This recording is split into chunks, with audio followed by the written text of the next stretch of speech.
मण्डलाकारं व्याप्तं येन चराचरं तत्पदं दर्शितं येन तस्मै श्रीगुरवे नमः। अद्वैत प्रकृतिकृत नरहरि कृष्ण स्वरूप प्रिय नित्यानंद सकसनातन गति श्रीपैकेतन लक्ष्मी प्राणपति गदाधर रसोल्लासी जगन्नाथ सांग पांग सपार्षद सदयतांग देव सचिनंदन। आज पूर्ण माघ मास बा माधव मासेर शुक्लपक्षे एकादशी। এই একাদশী তিথিটির নাম হলো ভৈমী একাদশী। নামটি শুনে বুঝতে পারছেন যে একাদশীর নামটি ভৈমী একাদশী হলো কেন। ভীমসেন মধ্য পাণ্ডব, পঞ্চপাণ্ডবের মধ্য পাণ্ডব ভীম এই একাদশী ব্রতটি পালন করেছে। ভীম আপনারা সবাই জানেন যে খুব পেটুক ছিল। ভীম ক্ষুধাকে একবার দমন করতে পারত না। তাকে ব্যাসদেব বললেন, দেখো ভীম,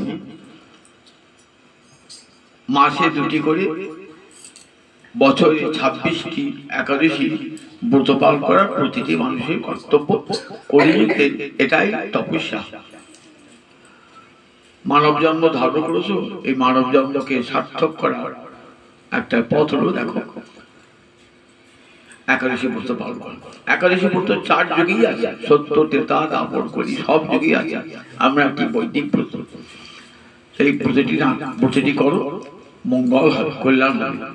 বললেন, হে প্রভু, আমি একটা 24 দিন 26 দিন কেন, আমি একদিনও ব্রত পালন করতে পারবো না, না খেয়ে থাকতে পারি না। তাহলে আমার জন্য কি কোনো বিধান নাই? কিবা করে বলুন, যাতে সমস্ত পাপ হতে মুক্তি পাওয়া যায় এবং ব্রত রক্ষিত হয়। তখন ব্যাসদেব বলে, ঠিক আছে, দেখো বছরে 4টা অন্তত একাদশী ব্রত পালন করলে ভালো হবে। শয়ন, উত্থান, পার্শ্ব আর এই বান মাসের শুক্লপক্ষের একাদশী, জয়া একাদশী বলে আমি 400 পালন করতে পারবো না। তখন ঠিক আছে, তুমি মাঘ মাসের শুক্লপক্ষে এই জয়া একাদশী পালন করো, তোমার নামই একাদশী নাম হয়ে যাবে ভৈমী একাদশী। একটি দিন ব্রত পালন করলে তোমার দেহ আরো সুপুষ্ট হবে, আরো শক্তি লাভ করবে এবং তোমার ভিতরে যে একটা অগ্নি আছে, বৃকোদর, একটা নাম ছিল বৃকোদর, বৃকোদর নামে একটা অগ্নি পেটে থাকে না, সবসময় ক্ষুধা সেই অগ্নি প্রশমিত হবে, তুমি মঙ্গল লাভ করবে, তোমার পরিবার মঙ্গল লাভ করবে। ব্যাসদেবের কথা শুনে ভীম একাদশী ব্রতটি একবারে নির্জলা ভোগ করছে। সেই জন্য একাদশীটির নাম হয়ে গেল ভৈমী একাদশী। অনেকে এটাকে জয়া একাদশীও বলে। সমস্ত পাপকে জয় করা যায় এই একাদশী ব্রত পালন করলে, তাই একে জয়া একাদশীও বলা হয়। এই একাদশীর দিনে এই ভৈমী একাদশী এলেই মনে পড়ে যাওয়া অনারিমোহন গোস্বামী প্রভুর কথা। আপনারা তো অনেকেই নাম শুনেছেন, তাকে দেখেন, কিন্তু আমি নিজে প্রত্যক্ষ ভাবে তার সান্নিধ্যে প্রায় 25-26 বছর ছিলাম। অনারিমোহন গোস্বামী প্রভু বাড়ি ছিল এই পূর্ব বর্ধমান জেলার অজয় নদীর তীরে খেরুয়া বলে গ্রামে, মঙ্গলকোট থানায় খেরুয়া গ্রাম। পিতার নাম ছিল চারুচন্দ্র গোস্বামী, মায়ের নাম ছিল কান্তি দেবী। অনারিবাবু স্বাভাবিকভাবে পৈতৃক সূত্রে, উত্তরাধিকার সূত্রে বহু ধন সম্পত্তির অধিকারী হয়েছিলেন। পিতা চেয়েছিলেন যাতে ছেলে এই ধন সম্পত্তির তত্ত্বাবধান করে। তৎকালীন কুয়ারপুর স্কুলে গ্রামের পাঠশালার লেখাপড়া শেষ করে কুয়ারপুর স্কুলে ভর্তি হন। কুয়ারপুর থেকে মাত্র পাশে নবীনচন্দ্র মহারাজ মন্দিরচন্দ্র নন্দী স্কুল আছে, আমি যে স্কুলে পড়েছি সেই স্কুলে কিছুদিন পড়াশোনা করেন। কিন্তু তৎকালীন শিক্ষা ইংরেজি শিক্ষা। 1908 সালে জন্মগ্রহণ করেন, অর্থাৎ প্রাক স্বাধীন যুগে তখন ভারতবর্ষ পরাধীন, ইংরেজ আমল তখন, তখনকার শিক্ষা মানে ইংরেজ প্রভাবিত। প্রভু চেয়েছিলেন যাতে সনাতন বৈদিক শিক্ষা গ্রহণ করা যায়, তার জন্য কিছু পাশাপাশি একটা ব্যবস্থাও ছিল। ইংরেজরা কিন্তু এই ব্যবস্থাটা করেছিল, যদি কেউ ভারতীয় শিক্ষায় শিক্ষিত হতে চান তার জন্য সংস্কৃত শিক্ষা পরিষদ ছিল, এবং সেখানে টোলের বিভাগে পরীক্ষা হতো, এবং টোলে একটা বিষয় কাব্য, ব্যাকরণ, ন্যায় ইত্যাদি শাস্ত্র পড়ানো হতো। আমিও নিজে পড়েছি ওই টোল শিক্ষা, এবং সেটা সরকারি তত্ত্বাবধানে। এখন যেমন হায়ার সেকেন্ডারি পরীক্ষা, স্কুল ফাইনাল পরীক্ষা যেমন সরকারি তত্ত্বাবধান, এবং তার যে সার্টিফিকেটটা সেটাও সরকারি সার্টিফিকেট। কিন্তু বামফ্রন্ট সরকার আসার পর ৭৮ সাল থেকে টোল উঠে যায়, এবং টোলের পরীক্ষা হয় না, সংস্কৃত শিক্ষা পরিষদ উঠে যায়। তা তখন ওই ইংরেজি শিক্ষার পাশাপাশি এই টোল শিক্ষাটাও ছিল। মহারাজ চেয়েছিলেন ভারতবর্ষের বৈদিক সনাতন শিক্ষা গ্রহণ করবেন, যার জন্য তিনি সংস্কৃত শিক্ষার প্রতি আগ্রহী হন। তাই মাদ্রাস স্কুলে সামান্য কিছুদিন পড়ে তিনি চলে গেলেন কোথায়? শ্রীখণ্ডে রাখাল আনন্দ ঠাকুর, ঠাকুর বংশের পূর্বপুরুষ, পরম পণ্ডিত ছিলেন, পরম বিদ্বান ছিলেন। তার ভাগবত পাঠ শুনে বৃন্দাবনের সব লোক আকৃষ্ট হয়ে যেতেন, এত পড়েছিলেন। তার কাছে কিছু ব্যাকরণ আদি শাস্ত্র বললেন। তারপরে রাখাল ঠাকুর বললেন, তুই চলে যাও নবদ্বীপে। নবদ্বীপে গেলেন, সেখানে কিছুদিন পড়াশোনা করার পর চলে গেলেন কলকাতায়। তার যে উপযুক্ত স্থান, সেখানে তখন ভাগবত ধর্মমণ্ডল বলে একটা সমিতি তৈরি হয়েছে। তারা বিনা পয়সায় ছেলেদের টোলে পড়াতেন, এবং তার থাকা খাওয়ার খরচা সব দিতেন। সেইখানে সত্যানন্দ গোস্বামী প্রভুর তত্ত্বাবধানে সংস্কৃত ভাষা শিক্ষা গ্রহণ করতে লাগলেন। সেখানে এক একে 5টি বিষয়ে উপাধি লাভ করলেন। এক একটা কিন্তু প্রত্যেক 3 বছর করে পড়তে হয়। আদ্য, মধ্য, তারপর উপাধি। কাব্যের আদ্য মধ্য উপাধি বললে কাব্যতীর্থ, ব্যাকরণের আদ্য মধ্য উপাধি বললে ব্যাকরণ তীর্থ। এখন অনেকে সকল জানেন না, তখন 3 বছর 800 নম্বরের বিষয় 3 বছরে ভাগ করে, ঠিক এখনকার যেমন অনার্সে পড়ানো হয় এরকম পড়ানো হতো। তিনি 5টা বিষয়ে উপাধি লাভ করলেন: কাব্য, ব্যাকরণ, সাংখ্য, পুরাণ, বৈষ্ণব দর্শন। এই 5টা বিষয় উপাধি করে পঞ্চতীর্থ উপাধি লাভ করলেন। কলকাতার বিদ্বান সমাজে সুপ্রতিষ্ঠিত হলেন। এই সময় চালতাবাগের একটা গৌড়ীয় বৈষ্ণব সম্মেলন করেছিল চালতাবাগানে। সেই চালতাবাগানে গৌড়ীয় বৈষ্ণব সম্মেলনে সেখানে যেতেন বহু বড় বড় মানুষের সান্নিধ্যে আসতেন। তখনকার দিনে নামি নামি লোক সব, আপনার প্রাণ কিশোর গোস্বামী, প্রাণ গোপাল গোস্বামী, এরকম বহু, ডক্টর কৃষ্ণ গোপাল গোস্বামী কলকাতা বিশ্ববিদ্যালয়ের সংস্কৃত বিভাগের প্রধান, এরকম বহু নামি নামি লোকের সমাগম হতো ওই চালতাবাগান গৌড়ীয় বৈষ্ণব সম্মেলনে। পঙ্কজ মল্লিক যে টিভিতে আমাদের গান দিতেন পঙ্কজ মল্লিক, সেই পঙ্কজ মল্লিকের বাবা ছিলেন ওই গৌড়ীয় বৈষ্ণব সঙ্গে সঙ্গে যুক্ত ছিলেন। অনন্দপুর সঙ্গে তাদের পরিচয় হয়েছে। অনন্ত খুব ভালো ভাত, তখন অনন্দপুর কম বয়সী। সেইখান থেকে ও তাদের সান্নিধ্য লাভ করে ওই গৌড়ীয় বৈষ্ণব সম্মেলনের সদস্য হয়ে ধীরে ধীরে তার সভাপতি পর্যন্ত হলেন। সভাপতি পর্যন্ত কীর্তনিয়া রথিক ঘোষের নাম শুনেছেন তো? এই আধুনিক কীর্তন যিনি প্রবর্তক রথিক ঘোষ, সেই রথিক ঘোষকে যিনি কীর্তন কলানিধি উপাধি দান করেছিলেন গৌড়ীয় বৈষ্ণব সম্মেলনের সভাপতি রূপে। দীর্ঘদিন গৌড়ীয় বৈষ্ণব সম্মেলনের সভাপতি ছিলেন, ওখানকার গ্রন্থাগারের অধ্যক্ষ ছিলেন, এবং গ্রন্থের রক্ষণাবেক্ষণ করতেন। এবার কলকাতার বিভিন্ন বড় বড় জায়গায় ভাগবত পাঠ করতেন। অনেকটা কলকাতায় অনেক নামি দামি লোক তার শিষ্যত্ব গ্রহণ করে। ধীরে ধীরে কলকাতায় একটা ভাড়া বাড়িতে থাকতে আরম্ভ করেন। তিনি চান নাই যে গ্রামে ফিরে আসবেন, কিন্তু শেষ পর্যন্ত তাকে গ্রামে ফিরে আসতে হলো। কিন্তু গ্রামে তিনি আর থাকবেন না। তিনি ঠিক করলেন এমন জায়গায় থাকবো যেখানে গৌর গোবিন্দ আলোচনা করতে পারা যায়। চলেন কোথায়? কাটোয়া কাছাকাছি একটি জায়গা গৌরধাম, আমার মহাপুরুষ সন্ন্যাস তীর্থ, সেইখানে বাড়ি করলেন। আমরা তখন কলেজ পড়ুয়ার ছাত্র। তাঁতিপাড়ায় এই বলাইয়ের বাড়িতে রাধার পাশে এইখানে আসতেন রাধামাধবের সেবার সময় একবার দুবার দেখেছি। তখন কিন্তু উনি কাটোয়ায় পাকাপাকি ভাবে বাস করতেন না। মাঝে মাঝে খেরুয়া গ্রামে, মাঝে কলকাতা, মাঝে মাঝে কাটোয়া থাকতেন। তারপরে ইংরেজি 63-64 সাল থেকে কাটোয়ায় পাকাপাকি ভাবে থাকতে লাগলেন। ঠিক আছে, তখন তিনি নিজে একাই থাকতেন। পরে সম্পর্ক আমার পিসিমশাই অন্তর, তাই পিসিমা পরে থাকতেন। কাটোয়া থেকে তিনি করেন বৈষ্ণব সম্মেলনী, বৈষ্ণব ভাগবত সেবার প্রতিষ্ঠা করেন এবং তার অধীনে প্রতি বছর বৈশাখ মাসে বিরাট বড় করে বৈষ্ণব সম্মেলন, বিরাট বড় করে। আমি সেই বৈষ্ণব সম্মেলনে যোগদান করেছি, বক্তৃতাও দিয়েছি তারই অনুরোধে। বৈষ্ণব সম্মেলন বহু লোক আসতেন, বড় বড় কীর্তনিয়া, বড় বড় ভাগবত পাঠক, বড় বড় বক্তা এসে বৈষ্ণব ধর্ম সম্মেলন 3 দিন 4 দিন ধরে উৎসব চলত। ওই সময় তার রাধামাধবের সেবা পড়ত বৈশাখ মাসে।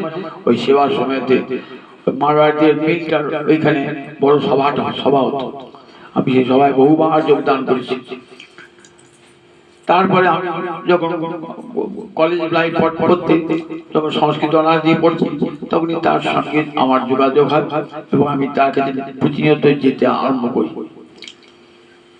ধীরে ধীরে আমার উপর তার সুনজর পড়ে এবং আমাকে বলে, তোমাকে, তুই যখন সংস্কৃত ভালো জানো, তুই সংস্কৃত এই বৈষ্ণব দর্শন, বেদান্তাদি দর্শন নিয়ে পড়াশোনা কর।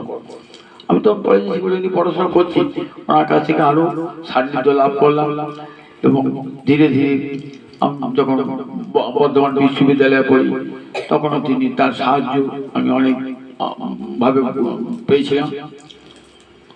তারপর বললেন, দেখো তুমি বৈষ্ণব দর্শনটা পুরোপুরি পড়ে উপাধি গ্রহণ করো।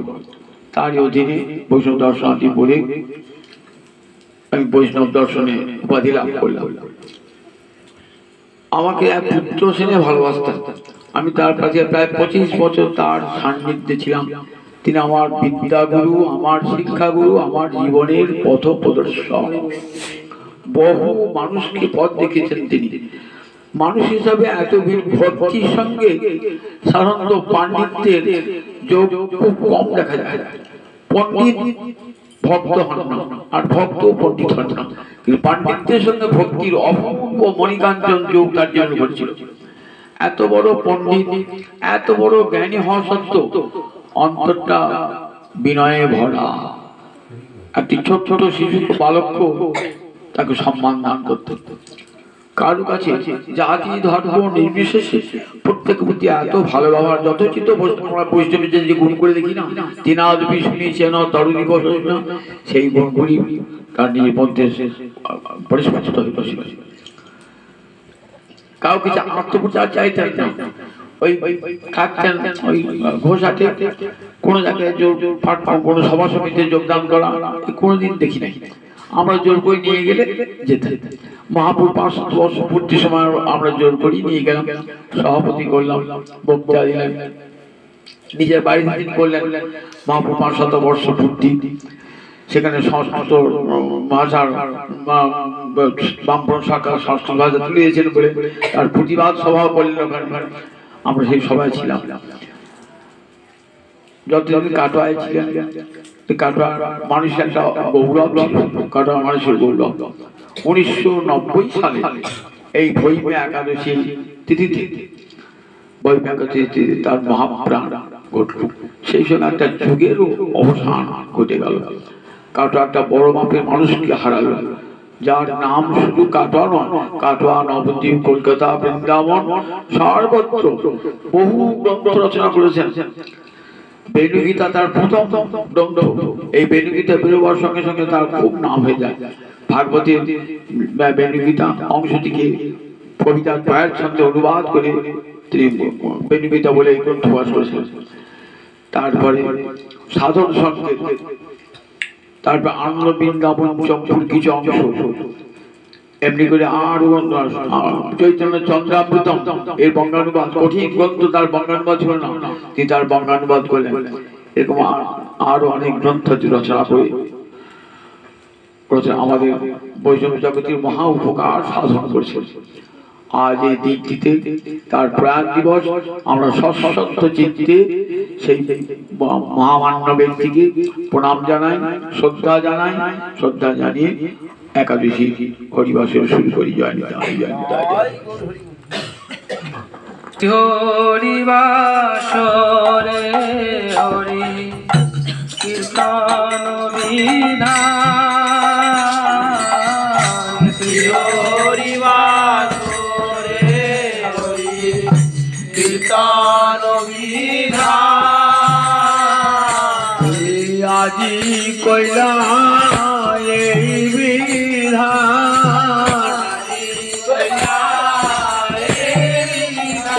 গৌরাঙ্গনি দানিয়া আজি কইলা এই বিধান,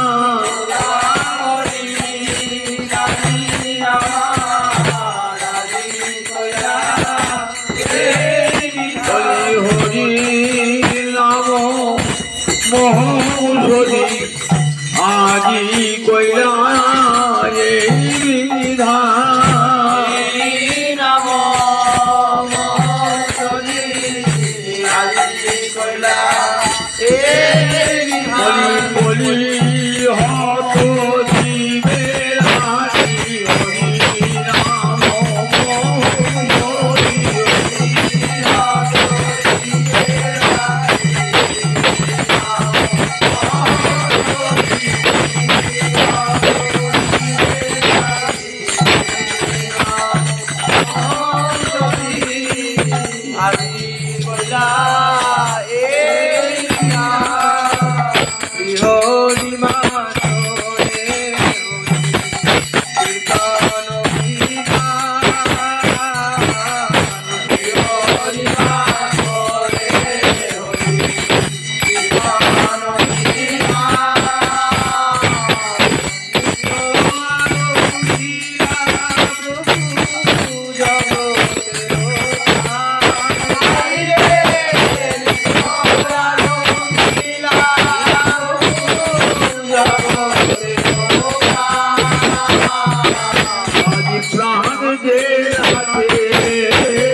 চারিদিকে মঙ্গল হরি সংকীর্তন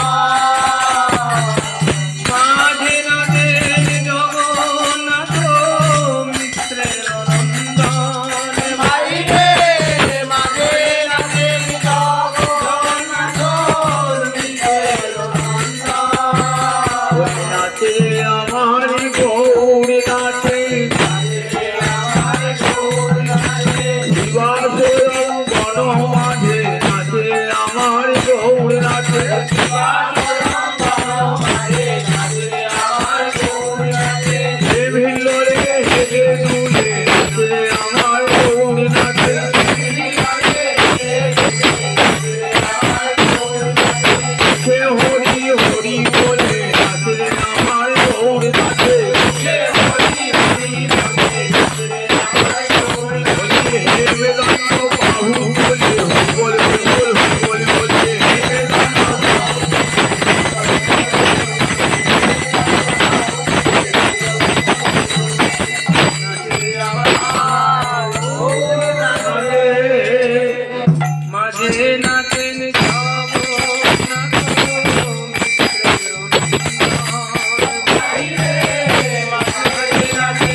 দিয়ে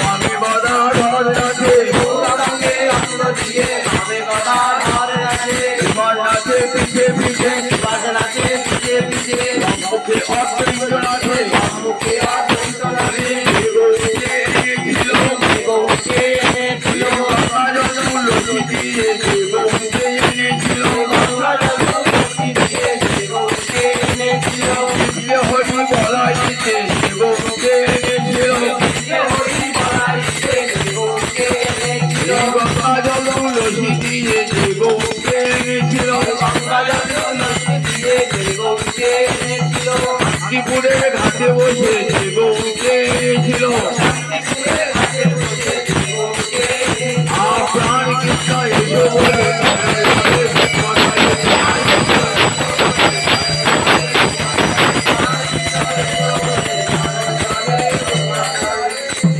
গৌরীকে এনেছিল হেন প্রভু অবতরী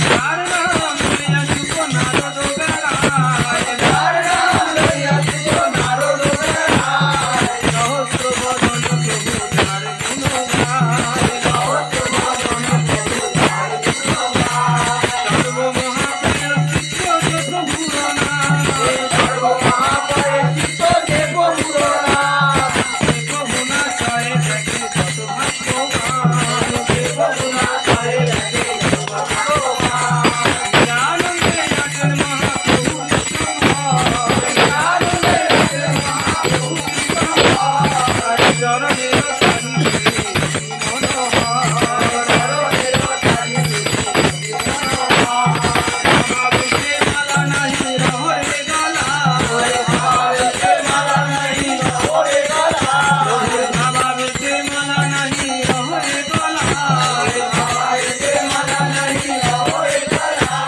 চিড়িয়া পরয়ে গিয়া ভক্তের গায় চিড়িয়া পরয়ে গিয়া ভক্তের গায় চিড়িয়া পরয়ে গিয়া ভক্তের গায় চিড়িয়া পরয়ে গিয়া ভক্তের গায় কৃষ্ণ চৈতন্য নিত্যানন্দ চন্দ্র যায় কৃষ্ণ চৈতন্য নিত্যানন্দ চন্দ্র যায় বৃন্দাবন দাস ততু পদ দেবে না বৃন্দাবন দাস ততু পদ দেবে না হরি গৌর গুণ গান করে গৌর গুণ গান করে ধনুর্বাসী বৃন্দাবন গৌর গুণ গান করে ধনুর্বাসী বৃন্দাবন গৌর গুণ গান করে নারায়ণী নন্দন নারায়ণী নন্দন ধনুর্বাসী বৃন্দাবন নারায়ণী নন্দন ধনুর্বাসী বৃন্দাবন নারায়ণী নন্দন চৈতন্য লীলার ব্যাস